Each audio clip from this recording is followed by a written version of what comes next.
In this tutorial, you'll learn how to personalize your WhatsApp chats by changing the wallpaper and theme.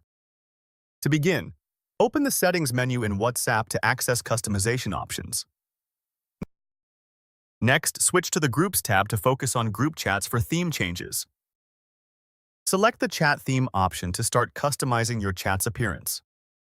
Review the instructions so you understand that changing the chat theme will also update the wallpaper for a more unified look.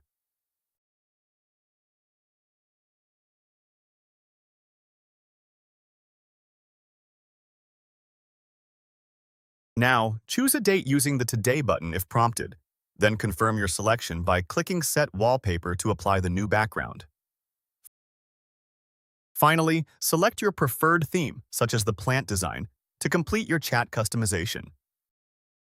You've now learned how to change chat wallpaper in WhatsApp.